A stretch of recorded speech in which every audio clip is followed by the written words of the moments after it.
Bonjour à toutes et à tous, bienvenue dans cette deuxième partie de la vidéo sur les exercices des P02 de Embedded System, qui était de faire le code en C pour le micro-noyau. On a vu dans la première partie de la vidéo le kernel et le thread, qui étaient les grosses parties de notre noyau. Et maintenant, on va voir la gestion des sémaphores. Comment est-ce qu'un sémaphore va être créé, va être détruit, et on va utiliser les fonctions de base, le signal et le wait du sémaphore, qui était, je vous rappelle, Dijkstra, lui, le signal, il avait appelé ça le V, et le wait, il avait appelé le P, la lettre P. Mais nous, on va utiliser signal et wait dans notre système. Et puis on va faire aussi la gestion des message queues pour communiquer, pour que les threads puissent communiquer entre elles. Voilà. Alors, on va aller dans la partie de code. Commençons par le sémaphore. Le sema h, on a un sema init, on a un sema create, on a un sema destroy pour créer et supprimer un sémaphore. On a un sema wait qui va implémenter donc le wait ou le P. On va faire un try wait aussi. On aura une fonction qui va nous permettre de tester est-ce qu'on peut faire un wait ou bien pas. Ça sera une sorte de wait non bloquant. On va retourner une valeur en nous disant j'ai réussi à faire le wait ou j'ai pas réussi à faire le wait. Et puis on aura aussi le signal. On n'aura pas là un try signal, on fait seulement un signal dans tous les cas. Le signal, on peut le faire dans tous les cas. Et le sema count qui nous donnera l'état du sémaphore. Un sémaphore, je vous rappelle, c'est une structure qui a un compteur, la valeur de ce sémaphore, et dans chaque sémaphore, on a également une liste. Le sémaphore, c'est un élément donc, qui avait été inventé par Dijkstra, et qui permet, le compteur peut être incrémenté. Tant qu'il est positif, on n'a pas de souci, on peut l'incrémenter, on peut le décrémenter, mais dès qu'il arrive à 0, il ne peut plus être décrémenté. Ou si un processus ou un thread essaye de décrémenter un sémaphore qui est à 0, il doit se mettre en attente, il doit attendre, il ne peut pas continuer à tourner. Alors, on implémente ça avec un compteur ici et un pointeur sur une liste, sur une chaîne de TCB. C'est ici ce tchain qui est donc un pointeur sur void, parce qu'encore une fois, on ne veut pas déclarer on ne veut pas avoir de dépendance avec le TCB. On peut mettre ici n'importe quoi. Et puis ensuite, ce qu'on va faire ici, c'est qu'on va également chaîner tous les sémaphores entre eux. Comme ça, on n'a pas un tableau de sémaphores, mais si on veut rechercher un sémaphore ou si on veut itérer sur les sémaphores, on n'a qu'à suivre cette liste. On initialise d'abord cette liste à 0, c'est une première liste vide. Quand on fait un sema create, alors qu'est-ce qu'on va faire? On va réserver de la place pour ce sémaphore. On peut faire ici un calloc, comme ça on a tout mis à 0 directement. On reçoit une valeur initiale. Si le sema était 0, ça veut dire qu'on n'a pas réussi à avoir la mémoire. Dans ce cas-là, on retourne aussi 0, on retourne aussi null. Sinon, alors on lui met le compteur à la valeur initiale, on met la chaîne à 0. Pourquoi on met une valeur initiale et puis on ne le met pas à 0? Typiquement, si on fait un mutex, on pourra le mettre à une valeur de 1. Ou si on veut mettre un sémaphore avec une valeur initiale donnée, on pourra le faire. Ce n'est pas forcément 0. Par contre, la chaîne, au début, elle est vide. Quand on crée un sémaphore, il n'y a personne qui attend sur ce sémaphore. Et puis on le rajoute dans la liste. On va employer la méthode toute simple de le mettre au début de la liste. Dans cette liste SemaList ici, qui avait été initialisée ici à 0. Ok, et puis on retourne le sema ID de sema. Encore une fois, on a créé ici ce sema ID. L'idée en fait de ce sema ID, si on revient ici, on a déclaré ce type sema ID. On aurait pu très bien, à la place de travailler avec un sema ID ici, plutôt que de retourner des sema ID, on aurait pu retourner un sémaphore. On a ici une structure qui s'appelle sema, avec le compteur, avec tout dedans. Pourquoi est-ce qu'on n'utilise pas ce sema ici dans le hash file et puis on emploie sema? L'idée en fait c'est de rendre ce type opaque. On n'aimerait pas qu'on puisse voir le détail qu'il y a à l'intérieur de ce sémaphore. On n'aimerait pas que les gens puissent aller manipuler les compteurs ou puissent bricoler là-dedans. Donc c'est pour ça qu'on va masquer les détails en disant ok, on fait un type pointeur sur void qu'on définit comme sema ID et on travaille avec ça. Et puis là, on ne se rend pas compte du tout de ce qu'il y a à l'intérieur. Par contre, quand on est dans le C file, dans ce cas-là, on va faire des conversions pour récupérer les bonnes valeurs. Ok, donc là, on a un SEMA qui a été créé par un struct SEMA et on en fait un SEMA ID, un pointeur sur void. On l'anonymise ou on l'opacifie en lui cachant ses détails. Le destroy, ce qu'il va faire lui, c'est qu'il doit tout d'abord, avant de faire un destroy, on doit s'assurer que personne n'est en attente, qu'on n'ait aucun thread qui attende sur ce sémaphore. On ne pourrait pas l'effacer sinon. Donc là aussi, on reçoit un SEMA ID, on le convertit en pointeur sur un SEMA, donc on convertit le type opaque en un type réel, et puis on vérifie, est-ce que la T-chain, si elle n'est pas nulle, on retourne -1 en disant, je ne peux pas détruire ce sémaphore parce que j'ai encore des threads qui attendent sur ce sémaphore. Sinon, si je peux l'effacer, dans ce cas-là, je vais l'enlever de la liste. On va de nouveau utiliser cette méthode de pointeur, de double pointeur. On a ici le indirect qui est un pointeur sur un SEMA. Et puis on va rechercher ce sémaphore dans la liste. Donc on va commencer par le SEMA list. Et tant que ce n'est pas le sémaphore en question, on continue, on cherche, on prend le suivant. Dès qu'on l'a trouvé, on l'enlève de la liste et on libère le sémaphore. Donc voilà pour supprimer un sémaphore. Ensuite, on a le signal. Le signal, lui, ce qu'il va faire, c'est qu'il doit incrémenter le compteur. Et si le compteur s'il y a des threads qui sont en attente, alors on doit aussi les libérer. On a deux manières d'implémenter le compteur d'un sémaphore. Soit on reste sur la définition stricte de Dijkstra et le compteur ne peut jamais être négatif. Donc ça veut dire que s'il est 0 et qu'on continue à faire des waits, il reste à 0 et on lui met simplement les threads en attente. Ou alors on peut très bien dire, ok, en fait c'est pas si grave, on peut le faire devenir négatif, notre compteur, on peut le laisser de négatif. Dans ce cas-là, s'il est négatif, la valeur négative nous indique le nombre de threads qui sont en attente. Par exemple, si j'ai le compteur qui est à -5, ça veut dire que j'ai 5 threads en attente dans ma liste. En principe, les deux sont possibles. Il nous faut un signé si on veut faire qui puisse venir négatif, mais ce n'est pas ça qui va poser un grand problème. Et d'ailleurs, ici, on a décidé d'implémenter cette méthode, de laisser les compteurs devenir négatifs. Donc, la fonction pour faire un signal d'un sémaphore, elle va incrémenter le compteur. Quoi qu'il arrive, elle incrémente le compteur. Et l'opération pour incrémenter un compteur, ce n'est pas une opération qui est atomique. On sait que ce n'est pas une opération atomique, donc il faut commencer par faire un disable des interrupts. On fait un disable des interrupts et on le fait de manière temporaire. On va remettre les flags. Donc ici, on sauve les flags tels qu'ils étaient avant, on disable les interrupts et là, on remet les interrupts tels qu'ils étaient avant. Entre-temps, ce qu'on va faire, c'est qu'on va donc incrémenter le compteur de manière atomique et on va faire un thread release qu'on a vu juste dans la vidéo précédente de cette fameuse chaîne. Cette chaîne pourrait être nulle. S'il y a personne qui attend sur ce sémaphore, cette chaîne elle est nulle. Dans ce cas-là, on va faire un thread release avec null et on a vu dans le code de thread release, je vais le remontrer ici rapidement. Dans le code de release, on avait testé ça, on avait dit que si c'était null, alors on faisait rien, on l'enlevait que si c'était pas null. Donc ça veut dire avec ça, on peut se permettre dans le SEMA ici de toujours appeler thread release parce qu'on sait que si on a null, ça va rien faire. Et puis le wait, donc c'est l'opération inverse. La même chose, on doit faire un disable des interrupts. On va cette fois décrémenter le compteur. Toujours, même s'il est déjà à 0 ou s'il est déjà négatif. Et s'il est négatif, alors on va faire un bloc. Et puis quand on fait un bloc, on lui donne l'adresse d'une chaîne, on la met dans la chaîne correspondant à ce sémaphore T-chain. Et on va s'insérer à la fin de cette liste. Dans le thread ici, dans le bloc, on a vu qu'on allait chercher la fin de la liste et on se mettait à la fin de la liste. Donc ici, on se met à la fin de la liste de ce sémaphore.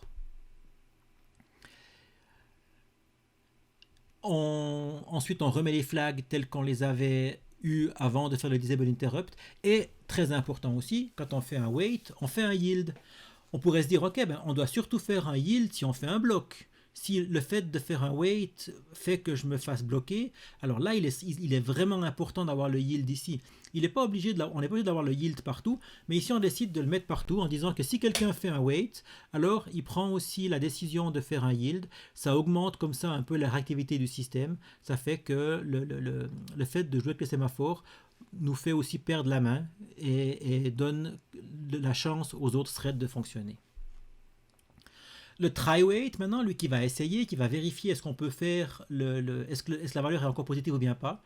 Dans ce cas-là, je vais de nouveau convertir mon SEMA ID en SEMA. Je vais initialiser ma valeur de retour pour dire -1, que normalement ça ne va pas bien se passer. Mais là, si par hasard le SEMA count est plus grand que 0, dans ce cas-là, je peux le décrémenter et puis je peux mettre le OK à 0 pour dire que tout s'est bien passé. Avant de faire cette opération, je dois m'assurer que tout ça se fasse de manière atomique. Donc là aussi, je fais un disable des interrupts et je les remets dans leur état précédent. Et je retourne la valeur OK que j'ai calculée. Donc voilà, le SEMA-wait qui ne bloquera pas, qui retournera simplement 0 si le compteur est plus grand que 0. Le SEMA-count, tout simple, il nous retourne le compteur. Et SEMA-init, il n'y a rien besoin de faire de spécial. On n'a rien besoin d'initialiser de spécial pour gérer les sémaphores. Donc voilà, le code déjà pour la gestion de nos sémaphores, relativement simple. Juste noter qu'on implémente donc ici des sémaphores qui sont des signés, qui peuvent être négatifs. Si vous avez envie d'implémenter des sémaphores non signés, c'est aussi possible. Il y a peut-être quelques petits changements à faire, mais c'est assez minime. Là, maintenant, on va sur la dernière partie, ou le dernier exercice qu'on avait. Si on reprend ici dans les exercices, c'était l'exercice 4 qui était d'implémenter des message queues pour échanger des messages entre les différents threads.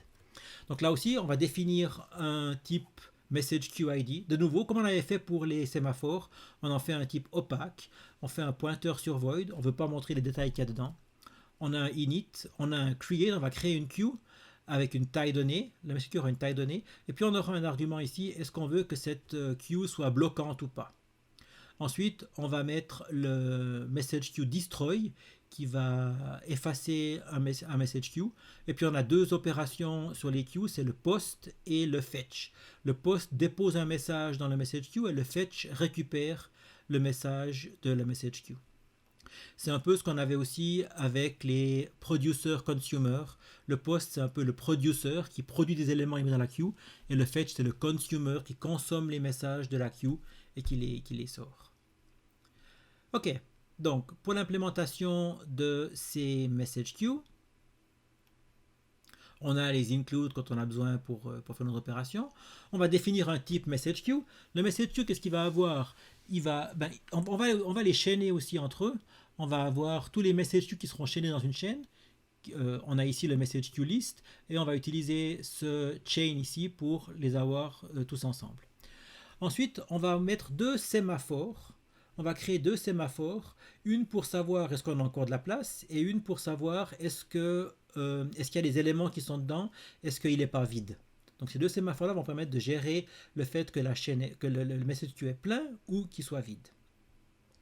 Je vais avoir un boolean qui me dira est-ce que ce message queue est blocking ou bien pas. Je vais avoir une taille, combien j'ai d'éléments, et puis j'ai deux pointeurs in et out. Je vais écrire à la position in et je vais lire à la position out. On implémente un ring buffer, un buffer circulaire dans lequel on va lui mettre ces éléments. Et là aussi maintenant, je vais mettre ici un message qui sera un tableau. Message, c'est un tableau de pointeurs sur void. Moi, je ne définis pas le type de message que je veux avoir. Je vais pouvoir mettre n'importe quel message. Donc, pour moi, chaque message sera de type pointeur sur void. Et j'en ai un tableau ici.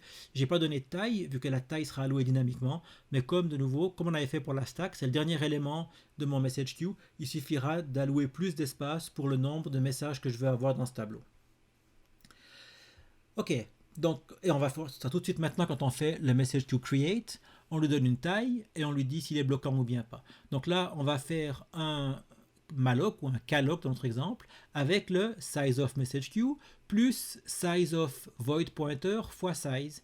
Le size of void pointer, on aura chez nous probablement 4, c'est la taille d'un pointeur, et le size, c'est le nombre d'éléments que je veux avoir dans mes messages.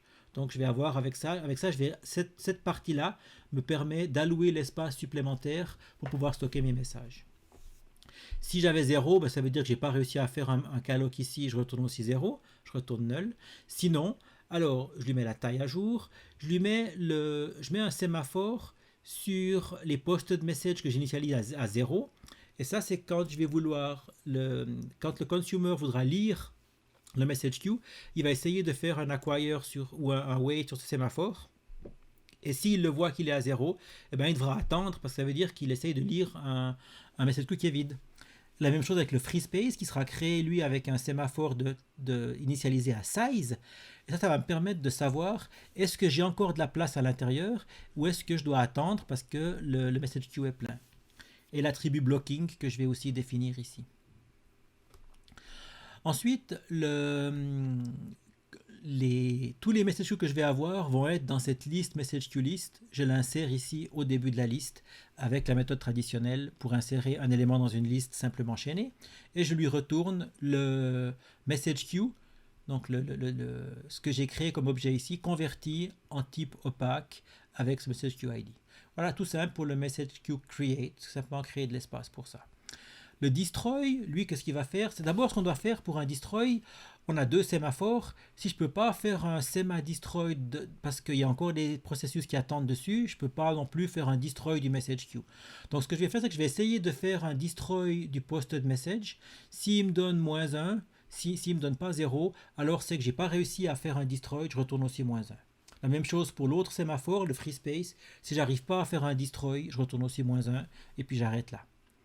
Par contre, si j'ai pu enlever mes deux sémaphores, alors il faut que je supprime maintenant mon élément de la liste. Donc je vais ici chercher avec la méthode de nouveau de l'indirection, avec la méthode du pointeur sur un message queue. Je vais chercher le message queue que je dois supprimer, celui-ci. Et une fois que je l'ai trouvé, alors je l'enlève. Et je fais un free pour libérer l'espace, vu que maintenant j'ai plus de cette structure. Et je retourne 0 pour dire que c'est OK. Donc voilà pour effacer une message queue. Il nous reste les deux méthodes à implémenter, le post et le fetch. Le post qui va écrire un message dans le queue. Donc il reçoit lui un message queue ID, il reçoit un message qui a un pointeur sur un void et on va le mettre dans la liste. Alors comment est-ce que je vais faire ça? J'ai deux cas pour savoir ce que je vais faire. La question c'est est-ce que je suis en blocking ou bien est-ce que je suis en non-blocking? Si je suis en blocking, alors c'est tout simple, j'ai qu'à faire un wait. Si je suis en non-blocking, je dois faire un try wait. Donc on pourrait imaginer une variante ici, je vais vous montrer une deuxième possibilité qu'on pourrait avoir pour faire cette opération. On pourrait lui dire, si la message queue est blocking, dans ce cas-là, on fait un wait. Tout simple, on fait un wait. Et puis si le wait bloque, il bloque. Sinon, si je ne suis pas en blocking, je fais un try wait. Et si le try wait me retourne -1, ça veut dire qu'il n'a pas réussi à prendre le sémaphore. Donc ça veut dire que ma queue est pleine et je ne peux pas lui écrire dedans. Dans ce cas-là, si le try wait me retourne -1, je retourne aussi -1 ici. Si le try wait me retourne 0, ça veut dire qu'il a pu faire le try, tout est OK et on peut continuer. Ça serait une manière de faire soit le sema-wait, soit le try-wait. Une autre manière de faire, c'est de se dire, on fait systématiquement un try-wait pour commencer. Et si je reçois -1, si je reçois 0 dans le try-wait, c'est bon, ben j'ai pu faire mon wait, dans ce cas-là, j'ai pas de souci. Si par contre je reçois -1, alors je teste. Si j'ai -1 et que je suis en non bloquant, dans ce cas-là, je retourne -1. Je ne peux pas bloquer, donc je retourne -1. Si le try-wait me donne -1 et que je suis en non-bloquant, c'est un petit peu la même chose que là. Si je suis en non-bloquant et que le try-wait me donne -1, je retourne -1. C'est juste dans l'ordre un peu inverse. Sinon, alors, je fais un sema-wait. Ça veut dire que si le try-wait m'a donné -1, ça veut dire qu'il n'a pas réussi à faire le wait à ce moment-là, et que je suis en bloquant, alors je dis, bah, ok, tu n'as pas réussi, mais maintenant tu m'en fais un en le bloquant et tu ne reviens pas avant. Donc c'est deux manières de faire qui auront le même résultat. Maintenant, je vous laisse regarder, est-ce que ces deux manières de faire sont égales également en termes de performance? Est-ce que vous pensez qu'une de ces manières est plus efficace que l'autre?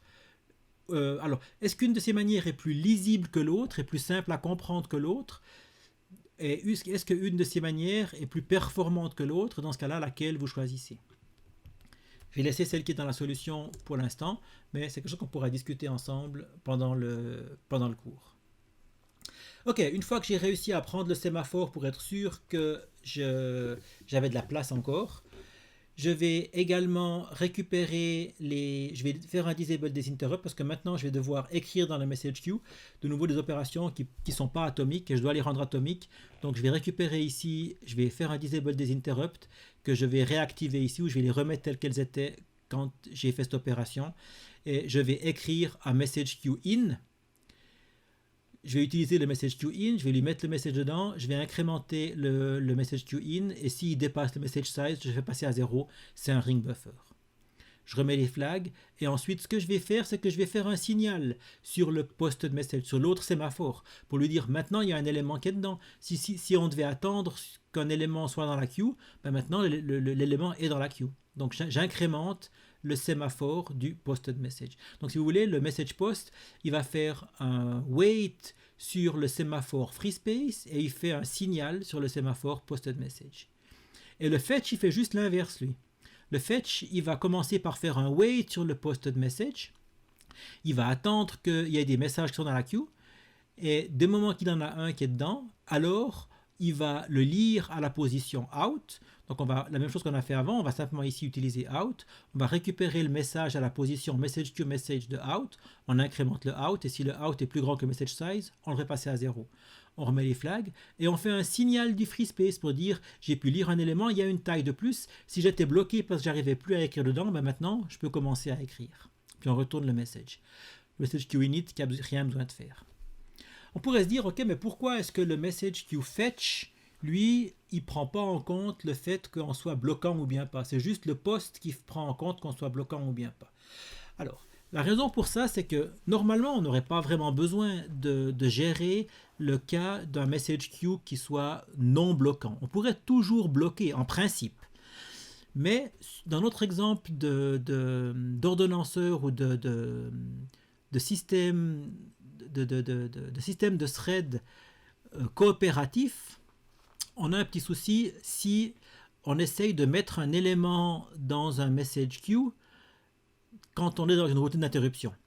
Supposons que vous ayez une interface clavier et que quand on presse sur une touche, on aimerait que l'interruption qui soit déclenchée par cette touche mette le code de la touche dans un message queue. Et le risque, c'est que si on n'a pas laissé assez de place et que si on tape très très très vite au clavier ou si le traitement qui est derrière est très très très lent, on risque d'arriver sur un message queue qui est plein. Et du moment que l'interruption pressée sur une touche arrive, moi j'essaye de mettre l'élément dans le message queue et puis lui il me dit je peux pas, il me bloque parce que je peux pas mettre mon élément dans le message queue. Dans ce cas-là, si ma routine d'interruption est bloquée, pour moi, c'est un peu grave si ça arrive à ça. Parce que la routine d'interruption, tant qu'on ne retourne pas de la routine, on est encore dans ce point d'interruption. Je ne peux pas me permettre tout d'un coup de changer, de faire des yields alors que je suis dans ma routine d'interruption. Ma routine d'interruption, elle doit terminer le plus vite possible et elle ne doit surtout pas changer de contexte. Je suis en mode interruptif, je ne peux pas me permettre de changer de contexte. Donc ça veut dire que je ne pourrais pas utiliser un message post dans une routine d'interruption si j'ai une message queue qui est bloquante. Ça ne marcherait absolument pas. Par contre, c'est rare que dans une interruption, je doive lire un élément. Normalement, dans la routine d'interruption, ce que je vais faire, c'est que je vais simplement prendre le caractère que j'ai reçu et je vais le mettre dans la queue. C'est pour ça qu'on n'a pas besoin de faire l'opération de non bloquant pour un fetch. Donc c'est surtout l'argument ici qu'on lui donnait, si on était bloquant ou non bloquant, il est surtout donc pour le post. On pourrait aussi imaginer une variante en mettant l'argument bloquant ou non bloquant comme argument ici. On pourrait dire je peux faire un post bloquant ou un post non bloquant. La même chose pour un fetch, on pourrait dire je vais faire un fetch bloquant ou un fetch non bloquant. Ici on a décidé de mettre l'argument ou la caractéristique bloquante comme étant un attribut de la message queue, mais pour moi ça serait tout aussi bien de mettre comme paramètre supplémentaire ou de faire un message queue fetch et un message queue fetch NB pour non bloquant. La même chose pour un post et post NB pour non bloquant. Il y a plein de variantes possibles, c'est juste une des manières de faire qui peut fonctionner. Mais c'est vraiment important si vous êtes dans une routine d'interruption, vous ne pouvez pas vous permettre de faire un yield.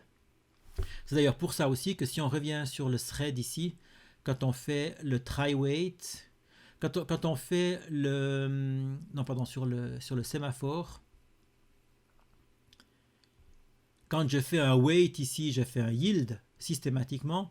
Par contre, si je fais un try wait, je ne fais pas de yield. Parce que le try wait, on a le risque de le faire dans une routine d'interruption. Et dans ce cas-là, je ne peux pas me permettre de faire un yield. Le try wait, si j'avais un yield ici, ça serait la source de beaucoup de problèmes.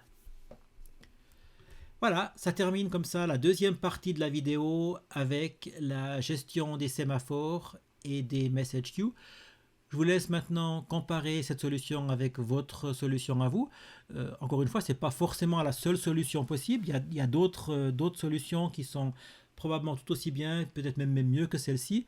Je vous laisse le soin de comparer et puis ensuite de choisir celle qui vous convient le mieux. Merci pour votre attention et à très bientôt. Au revoir.